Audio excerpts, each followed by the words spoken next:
Hey guys, Ash here, Rachel Legends. Welcome to the video. Sending some love, some positive vibes your way, especially if you're going through something and you need them out there today. It's going to be a freaking banger of a video today, guys, because talking about the two best PvP champions ever to be added in the game for free, right?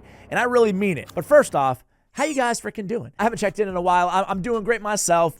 I actually had a little holiday weekend here in the States as well as my birthday weekend. So I celebrated with my little guy, my main man, Charles, and we actually sailed on the Charles River in downtown Boston. We went on a duck boat tour. Really fun. So enjoying life. I'm very thankful, not just for my son and my family, but also for you guys, and to actually have this channel talking about video games for a living. I appreciate you all. Today we're going to talk about UDK and Sun Wukong. It's been over a year since I talked about these champions. Honestly, UDK and Sun Wukong are still one of the most fearsome top combos in the game, right? When you have them both together. And also, since the last time that we covered either of these champions here on the channel, the builds have actually evolved, at least in the late game. So we'll talk about what the builds used to be, because they're still viable, right? The old builds on these champions, and talk about the trends, so to speak, over the last year or so since we've covered them, and maybe something to work towards, and also some best combos or different best champions, to supplement your UDK and your Sun Wukong combo. Now listen, been high platinum, I always grind live arena, thousands of matches played. Now I feel like would be the time to switch. Now's the time to switch. Ash, you're a genius, bro. You're a genius. Finished top 100 in live arena seasons, and the only true free-to-play champions, whether you love it or you hate it, because I'm not including Carnage and Embreeze, right? But the only true free-to-play champions that I actually see a decent amount of, is Sun Wukong and UDK, right? Because I think they're built differently. Both of them can be used really effectively in PvE as well, but today's video will be focused on the arena primarily. But of course, you can use these builds in other areas as well, especially with Sun Wukong. So what I want to do is I'll show you the new builds. I'll show you the old builds as well. I'll give you some use cases for both. I'll show you some good champions to play along with them, and then we'll run them in the arena as well. So let's get to it here, but let's take kind of a fresh perspective, a fresh take on both these champions, right? Why are they so freaking good, right? Why are they so good? First of all, Sun Wukong, let's state the obvious. The highlight of his kit is Unbeatable Wukong, where he comes back with 100% turn meter and 100% HP every 3 turns. That means you take a turn, enemy takes a turn, you take another turn, boom! He pops up and the monkey is back. Run. Not only does he pop up, but he pops up with 100% turn meter. That's really important. That's crucial to how effective he can be, right? It doesn't guarantee he'll go next. It's not a boost turn meter to max like a Cardinal Revive is, but he's going to go pretty damn soon, right? Like a Siffy Revive or something like that. He's going to go soon, and when he goes, he can turn the tides of the battle and delete the enemy team with one move, Staff of Wonder, his A2 ability. And he's got great control with Now You See Us on his A3 as well, and a decently harding hit on the A1. Now, the fact that his A2 is so incredibly strong, and it has to be respected no matter who you are, no matter how pay to win, and all +4, fully awakened, fully ascended, fully empowered, fully everything. Ascended Ash, really gonna add that. Fully ranked up mythical team still can be scared to death of Staff of Wonder. So let's go over the rest of his kit. So with this also, it allows you something very unique on Sun Wukong. A few other champions are like this, kind of rotos for different reasons, right? But it allows us to not have to build him or even consider building him in stone skin gear in the arena, right? That's a beautiful thing, because it really opens up a lot of doors in terms of how creative we can be with how we build him, or in this case, it won't be super creative, but we have some options to make him an uber beast nuker, because we don't care if he dies. Thus, we can also ignore his pathetically low defense at 892. Who cares? It's half the time, you'd rather Sun Wukong die, because he's going to come back with 100% turn meter fairly fast, right? So he's actually a champion that sometimes, a lot of times, you kind of want him to die. Sometimes you'd rather have him die than to be CC'd. So survivability is something that we're not looking for at all in Sun Wukong. On this A1, gotcha. 50% chance to place a stun when booked. 75 if the target has any buffs. Not bad, as long as it's not block debuffs. Staff of Wonder. Ignore 50% of target's defense. That can be 100% ignore defense if we build him right.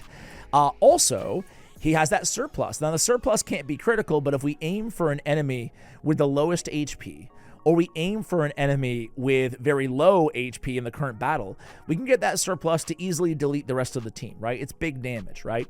Now, if the initial target survives, place a sheep on them for 1 turn. It can't be blocked. 3-turn cooldown, he can place an unblockable sheep debuff. The beautiful thing about this is it essentially ignores Stone Skin, right?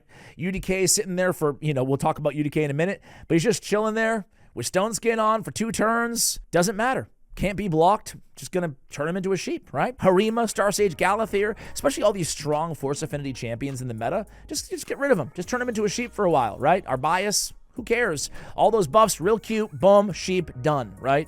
Very strong. Moreover, now you see us, at the time of his release, this was by far and away the best buff steal in the game. Samar Gem Cursed was the best buff steal before Sun Wukong's Now You See Us ability. And that's like stealing 2 buffs on an AoE, that's it. He's stealing everything, right? And then he's placing a block buffs just to add insult to injury after he steals all the buffs on the A3 ability. Obviously requires accuracy. Obviously also is susceptible to polymorph.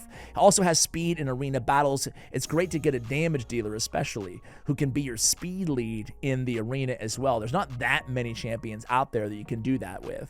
All right, UDK. What makes UDK so good? Well, UDK is... He's a simple but so effective, right, of a champion, right? He's tanky, obviously. He is an uber tank. We know him for his passives, but one of the cool things about UDK is his frankly, all of his active abilities are super helpful as well. Now, we're going to be building him very slow. That has not changed on Ultimate Death Knight, but that doesn't mean that the rest of his kit we still can't get immense value from, right? So he has the Provoke 55, make it a 75% chance against legendary champions. You can sneak in a little accuracy on your UDK, and he can do some nice control with his fear as well as damage mitigation with his decreased attack on the A2. My favorite is Get Comfy, everyone. It's a 3-turn continuous heal and a shield proportional to his defense, right? So I used to build my UDK. I'll show you the old build as well. I used to build him a lot of HP, just super, super tanky and 6-piece Stone Skin. But the shield wasn't that great that he was providing, and there was still a problem, which we'll get to when we get to the build. Everybody knows him for his passives. Didn't need him as really good. That can just make him a great solo champion in some areas, albeit a slow one. But Too Awesome to Die is his most famous move. Similar to Sun Wukong, he's got that passive that really just changes what you can do with this champion, right? He can soak up the damage from other allies, soak up the hit rather, and it's just so effective, right? It allows a champion like Sun Wukong, you can still kill him on AoE, he'll still come back to life, but he's just able to put in work alongside UDK, but that doesn't apply only to Sun Wukong. It applies to freaking every champion that you put alongside UDK in the game anyway, right? If it's a redirect, the chance of blocking a hit and redirecting the debuffs decreases to 50% if the attacker is a boss. Does not work if the attack is on an ally with an AoE attack. Whenever an enemy is healed, heals this champion by 20% of that heal. A lot of people forget, I read that because a lot of people forget that it's 50% against bosses, just for PvE players out there. And a lot of people forget that he has that built-in heal just all the time cranking on the Too Awesome to Die as well. It's almost an addendum to his already beast mode kit, right? So anyway, UDK, Sun Wukong, the 2 free-to-plays that I see in the end game by far and away the most. And I gotta tell you, not to pander here, but man, I really wish they just added UDK for new accounts. I wish, just like Ninja, I wish they would bring back Sun Wukong and UDK for all players out there, because I know inevitably, they did that with Ninja like a year ago, right? I know that a lot of players out there don't have UDK and Sun Wukong, right? And it sucks because, I don't know, it's kind of like once free, always free, kind of, maybe, not really, I don't know. I didn't hear anybody mad when they brought back Ninja for everybody, and it's been a couple years on these champions too, and the shame is new players can get these champions, right? They have the new promo code for Monkey King, or for UDK rather, as well as for Sun Wukong for second or new accounts or whatever. So I don't know, it'd be cool if they brought them back, even just for a limited amount of time, whatever, like a couple weeks. Log in, get your hands on those champions, right? I digress. Let's go and we were just at UDK. Let's do Sun Wukong first, right? Sun Wukong. So the best build in Sun Wukong, surprise, surprise, 9-piece Merciless, right? Why is it so good? Well, first of all, it's one of the best, most busted sets in the entire game. You guys already know that, right? And don't worry, if you don't have 9-piece Merciless, I'm going to give you an alternate suggestion here that's almost as strong, right? He's going to hit actually maybe a little bit harder in the other build, but everything that you get in addition to how hard he hits with Merciless is what makes it the #1 build. The reason he's going to hit harder in the other build is me, like I'm sure most of you guys watching, I have to make a little bit of a stat sacrifice when I'm not using Savage or Lethal gear, my traditional gear, which I have a lot more of, because Cintranos, where you get Merciless, it's newer to the game. And I've been farming freaking Savage and Lethal for a long time, since Doom Tower and before that, and Fire Knight with Savage. Anyway, I digress.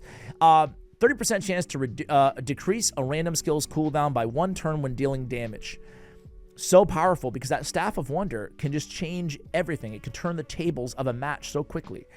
We get 35% ignore defense, plus Helm Smasher as a tier 6 blessing. And then we already have a 50% ignore defense on his Staff of Wonder, right? So if the Helm Smasher procs, we'll get 100% ignore defense on that A2. But we could also not go with Helm Smasher. We can go with extra crit damage if we wanted to. We could build a more control-y build with Eagle Eye. I wouldn't recommend it, but it's an option if you have Cat's Gaze, right? Cat's Gaze is the best damage-dealing relic for Sun Wukong. I would go Gore Crescent after that. I'm not going to talk about the mythicals because I want to be somewhat realistic here, but I would say that Cat's Gaze for damage dealing, Gore Crescent #2 for damage dealing, and Wand of Submission. I mean, it's just one of the best relics in the game. And you really can't go wrong with Wand of Submission. I have a wand on him, and frankly, yeah, I love a Cat's Gaze, but I don't want to pay the 600 or 500 star stones to remove it. So we're going to leave that Wand of Submission. I'm totally cool with that, right? He is susceptible to sheep, so it's nice to deflect that back as well. And you don't really want a Sun Wukong CC'd, as we talked about earlier. We'd rather have a Sun Wukong in the battle or dead, so we can come back to the battle. So here in this build, we have 289 speed. We do want him as fast as we can. His attack is great at 7,200. His crit damage is a little low, considering, you know, that we're an endgame account here at 265, but we can get by with it. And then accuracy 276. So yeah, that's right. The point I'm trying to make here on the Sun Wukong is that I'm seeing more and more endgame players, and frankly, mid-game players too, switch to damage dealing, because for a few reasons. #1 is this Staff of Wonder is just so incredibly good, right? It's so incredibly good. And the sheep already can't get blocked on it anyway, right? And #2 is there's protection everywhere in the meta right now, right? So going in, as it was maybe a year or two ago, and just stealing all buffs from all enemies isn't as good as it used to be, right? Because 9-piece protection, again, is a thing, right? So, you know, not to say that it's not good. It's still very, very good. But I think making the sacrifice and just going all-out damage, given how much of a game changer Staff of Wonder is, and you can avoid more sheep, right?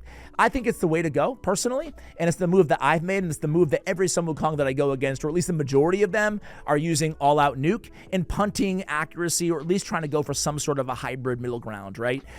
So obviously crit damage on the gauntlets, attack percentage on the chest, and I do have speed on his boots here. Could go attack percentage on his boots as well. There's nothing wrong with that, but I like to have him a little bit faster. This is the other damage dealing build. I would certainly switch the accessories around. I'm just going to leave them on him for now. Screw it. I'm just going to change it all, right? I'm just going to change it all. So, my preset manager, I'm all over the place here, right? There we go. So now we have the other damage dealing build. Now we have him a lot slower, right? 239. 102, 261, 8,000 on the attack now, 304 on the accuracy. We want attack percentage on the boots instead. I think the best build is going to be a Savage or Lethal with Zeal. If you don't have Zeal, go Cruel, right? So Savage or Lethal, I think Zeal's the best. Cruel is the second best. So that would be the alternate best build for Sun Wukong if you can't pull off a 9-piece Merciless build. And let me show you the old build on Sun Wukong. So the old best builds, or the Control Wukong, right? And this was in vogue about a year ago, maybe 2 years ago, right? A lot of players paired him with a damage dealer, which you can still do, but they paired him with another nuker. And they built more of a control. We already talked about reasons why people are starting to move away from that a little bit, right? But 9-piece Feral was the best build for that. Because, man, I mean, 9-piece Feral I don't recommend on a lot of champions, maybe outside, you know, some Hydra, Chimera, Long Battles, Clan Boss, right? But having the block debuffs on Sun Wukong with a 50% chance to prevent Polymorph Blessing is really good, plus all that speed and all that accuracy that we get, right? So 9-piece Feral or just a 3 pieces of Perception, right? We're the best we're the best builds. I get choked up. We're the best builds for Sun Wukong for a control build. But players are moving more and more away from that. And again, getting more towards this. Now I'm going to move him back into Merciless because getting the, just how incredibly powerful, getting the potential of an extra turn and the cooldown is, I can't state it enough, right? So the reason I have his crit damage so low, though, and I had to make stat sacrifices, right, is because I have a freaking amulet with HP on it, right? I don't have a crit damage, but I was able to get 30% just through the Ascension and the double roll, but still, it's not ideal. Anyway, I have Helm Smasher on him, as well as Retribution and Deterrence to get those stuns racked up as well. Now, on a control build, obviously, I'd want to go Pinpoint, Charge, Focus, Swarm Smiter, the accuracy masteries, and you could even bring them down all the way to Eagle Eye, right? If you really wanted to sacrifice some damage and just set up your nuker on the team. But I like this build a lot. You could go Heart of Glory instead of Shield Breaker. I think I'm going against like a little bit more shields lately on my account, so I've been erring on the side of Shield Breaker there. But overall, Ruthless Ambush, Cycle of Violence certainly hits hard enough. Cycle of Violence is a nice ability to have kind of parlayed with the Merciless gear anyway. A real shot at getting that Staff of Wonder cooldown lower, which is really, really perilous when you combo it with him coming back from the dead anyway, right? And of course, Helm Smasher for more ignore defense. Now, between Helm Smasher, Staff of Wonder, ignore 50% defense, and their 35% ignore defense, we're still going to be able to ignore defense even without Cat's Gaze on him. UDK, I used to build my Ultimate Death Knight like this. Nope. This is the new build. So I used to build them like this, guys. I'm just going to equip it. Who cares, right? I used to build UDK like an absolute uber tank. 114k on the HP or higher, as slow as I possibly could, 4,700 on the defense, and 378 on the resist. The problem is with all the buff stealers out there, right? My Ultimate Death Knight, I was losing my stone skin all over the place. And who cares if you have 120, 130, 140k HP if you're losing stone skin? UDK is slow for a reason, because that 2-turn stone skin on UDK that we have, I mean, if it's removed, then him being super, super slow is not beneficial to our team, right? I mean, it's a big issue. So we need that stone skin to stay on UDK, because ostensibly the enemy team, and your allies for that matter, can take 6-7 turns before UDK even gets his stone skin off, right? So he's going to be a massive meat shield for you. Thus, not rocket science, but you're building him now with more resistance. This is my old build here, right? 114, really nice. Not a lot of defense on him. Check out the new build. I really, really like the new build more, because now we get only 90k of HP, a lot more defense, thus a bigger shield on the A3, a lot bigger shield. You wouldn't think you'd notice that huge of a difference with 2,000 extra defense, but you do. And then 757 on the resist. Now we can obviously go a little bit higher and like to aim for 800 in the end game on the resist, but I also have triple reaction on him. I have resist on the banner, I have HP, I have HP, right? But triple reaction, even if you can only get one piece of reaction, it's so good on UDK for obvious reasons, but it does stack, so 2 pieces are better than 1, 3 pieces are better than 2, right? I do have him a little bit faster. I think I had 1, I forgot the old speed, but I had him slower than this. I'd like him slower than 146, but I had to get, just to get the resist there, I had to get a little bit of speed. This piece right here, I had to get 8 speed on it, but 43 resist, I just couldn't pass up on that helmet. So yeah, we're looking for the 3 things, right? I went defense percentage, or I went defense somewhere, right? Where did I go? There we go, defense. I went for a lot more resist. I sacrificed HP. I went triple reaction instead of 1 or 2 reaction pieces. And I went for more defense than I did HP, right? And I really love this UDK build a lot more. Now we can actually keep the stone skin on, right, in most cases, which is obviously incredible. Aspect of Siroth, I've said it a million times, I'm going to say it 1,010 million more, right? But man, I love Aspect of Siroth. You put it on an ally, it's not the best for everybody, obviously, and it does deplete their turn meter. There's downsides to it, but it's like the last laugh amulet, but times a million on steroids, right? It is so good, especially on UDK, right? Marichka, you want to put it on somebody that your opponent is going to try to kill first, right? And they're just going to waste, there's nothing better than watching, like, a Siegfried or somebody go in with the big rage of Nephilim, and then, bump, you don't get the kill. right? Now, obviously, Siegfried might be a bad example against UDK because he counters Siegfried, right? But still, you guys get the point. As for the Sarath, I really love it, right? I also got these, what are they called again? I got the Uncontrollables gemstones. We're building with resist anyway, so I get a 60 extra resist because they stack 30 and 30 when enemies try to place CC debuffs on him, right? Which is really helpful as well. So that is my UDK build. Of course, I went down and I picked up Unshakable on him as well. All the shield masteries, because now he's dealing a really, really nice shield, or bringing a really nice shield, rather, to the team. So there it is, guys. 2-turn Stone Skin UDK. You guys saw the stats. You saw the builds. Let's jump into the arena. Have a little bit of fun with these champs. Let's get a fresh slate here and see what we have. Look at this team. What a dirty little squad here. Nice with 3 commons. I gotta tackle it. I gotta face it, right? Now, this is a team that I put together using the old build, right? This is the old. I'm using the new Sun Wukong build, but I am, this is a control-y team because we have another nuker and we have Sun Wukong faster than our other nuker, right? So we can set the table. And I paired him with a He-Man because even if we don't remove Stone Skin with Sun Wukong's A3, He-Man can ignore Stone Skin, right? So Mithrala, we got to talk about Mithrala for a moment here. She is, in my opinion, one of the best champion, third champion to combo with Sun Wukong and UDK. Why?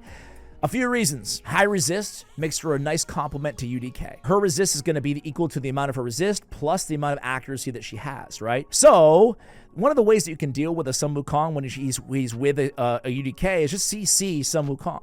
A lot of AoE stuns like Odin's and Armand's and stuff like that, right? So it's really nice to have a cleanser on the team, right? A high resist cleanser. Pythion is another great one because he can also revive. We don't have a reviver on this team other than Sun Wukong's passive. But if we don't need to cleanse, like in this situation, we can just go in there because obviously Sun Wukong benefits from an increased attack as well.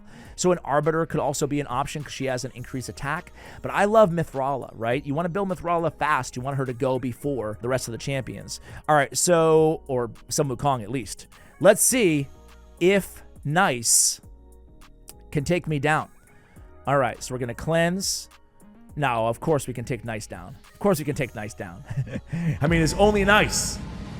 The 3 assholes laying into one guy while everybody else watches? And you want to know what's wrong with me? Yeah, I'd rather die. Doing this. You're going to die in that stupid costume. It's only Nice. All right, Sun Wukong, can he come back? Oh man, this is I shouldn't have even done this battle, right? I'm playing into it. Let's go boom, Staff of Wonder, sheep him so we can get rid of the debuffs. Sometimes you just use Staff of Wonder just to get rid of buffs, rather, excuse me. We're going to, again, set up with the increased attack. Staff him again. This time we weak hit, of course. And there we go. Finish him, He-Man.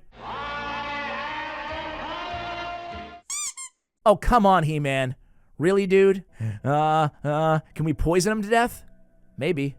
Ooh, nope. All right. Okay, A3. Oh, okay, finally, we finally get him. Nice is so good, isn't he? All right, I decided to take that down that team because it looked fun, but it wasn't that fun. I'm not gonna lie to you guys. Die doing this. You're going to die. All right, now let's do this for real. I'm just gonna go up against a bunch of teams. We'll try to get like more difficult as we go. But again, this situation, we go first. Fantastic. I have my Mithrala, by the way, in a 9-piece protection, around 350 speed. Okay. All right, check this out. Because we have another damage dealer on the team here, we can actually so we can ignore Stone Skin with He-Man, but man, I mean, I'm not gonna be able to kill Embreeze with He-Man. So I'd rather just go in with the AoE. They have 2 revivers on the team, so let's take one of them down. And then, I mean, check this out. I mean, we can't do anything. What we can do right now is, I'm lying. We can Staff of Wonder, right? And the reason we Staff of Wonder there is because if you guys go against Embreeze, you know about Embreeze, right? When you get him into his alternate form, you're in for a world of hurt. At least a long, arduous battle. Sun Wukong can negate that, right? Turn him into a sheep, buy us more time. This is a perfect situation, right? Probably should have cleansed there, but it's okay with Mithrala. So now we're just gonna go A3 here, and he can kill him, right? We could have tried A1 and stun, but that is a beautiful situation, kind of showing how you can use Sun Wukong to get rid of an Embreeze, right? Like before he's able to switch forms. There's so many use cases that you just run into with a Sun Wukong, right? All right, guys, let's end with this team over here because now we've got a Siegfried, a Carnage, an Embreeze, and we're gonna get our cooldowns right out the gate or the bait with shut down by Lord Fabian. All right, so we come in. We resist mostly everything with UDK. Again, they're just throwing everything they have at us here. They actually switched forms with Carnage, which wasn't ideal for them. But I will say, guys, just as kind of an addendum here as we go on, I would be one thing to be very careful of when playing Sun Wukong. Look at that. Look at that. Look at that. So I want to end with some champions to avoid with, because, you know, there's a lot of guides out there for, especially, you know, champions like these, the ones that we're speaking about today. There's a lot of guides out there, but I feel like guides, one thing I'm trying to do more of here is talking about what to avoid with champions, right? What to avoid. The number one thing that you want to avoid with Sun Wukong is nice. Because not only is he hard to kill as a blue affinity champion, but he's very, very difficult because every time he kills Sun Wukong while he's in his alternate form, he's going to go ahead and revive his allies. So you got to be very, very careful if you ever go against Nice. It's best to avoid him, right? All right, this is a beautiful situation here. I'm going to go after... I should have just went after Arbiter there, but whatever. We're going against another Sun Wukong, but we have a much tankier team, and we basically already won this one, right? Let's go in there. Boom! Big nuke, big nuke. Let's do one more team here, guys. Let's do one more team. I want to try... Oh, Carnage. Another champion to avoid? Carnage. Champions you don't have to avoid? All these guys, right? Although Mithrala, I will say, we have poison on the A1, so you got to be careful. This will be the last match of the battle, or the last match of the video, too. I guess the last match of the battle, technically. But yeah, you definitely want to be very, very careful when it comes to going against Carnage with the block active skill, or block passive skills, of course. Same thing with Chalco as well. Be careful of those champions. So we actually lose Mithrala very early on here. I'm just going to go ahead and... I'm going to see what I can do against Embry's. Woo! It's a lot of damage. And we had block damage, so I didn't mind burning one Staff of Wonder. The beautiful thing about this build, guys, remember, is that we actually have a hell of a lot of... Let's just try to see if we can get the proc of the passive out of the way. So now in this situation, there's nothing we can do. We have Enfeeble right now. Unfortunate timing. What was I just saying? I was in the middle of saying something. I don't know. Okay. Let's get a nice heal here. Oh, yeah, we have no Reviver on the team, so that was really unfortunate on Mithrala early on, but we're looking pretty good here, I feel like. Still not... It's far from over. We're going to go in, and we're either going to... The problem is we need to kill everybody here, right? So I'm going to go after Marichka first. We sheep her. Almost killed her, though. So we need to kill Marichka and Starsage while having to contend with two of the tankiest and most annoying nukers in the game. But we got Sun Wukong, baby. What a way to end this video, hopefully. Pop him. Oh, yeah. All right. So that was cool, but we still got to do it all over again, damn it. We're going to have our Staff of Wonder available, though. So here we go. Don't kill her. Don't kill her. Nope, nope, nope. Beautiful, beautiful, beautiful. All right, Sun Wu. Give it to him. Staff of Boom! And one day, you're going to look around and you're going to realize that everybody loves you, but nobody likes you. Oh, my God. Oh! No! No! Oh, no. All right. We're good. We're good. UDK to the rescue. Boom! There it is. Now that's how you use the UDK Sun Wukong combo. Obviously, at the end of the battle is where they're going to be the most powerful, right? Because, you know, UDK is just going to sit there. He's going to resist everything, hopefully. He's going to take all that damage, and then Sun Wukong is going to come back to life and pop him and kill him. Guys, I hope you enjoyed this video as much as I did. Thank you for watching all the way till the end. Much love, and as always, take care, guys.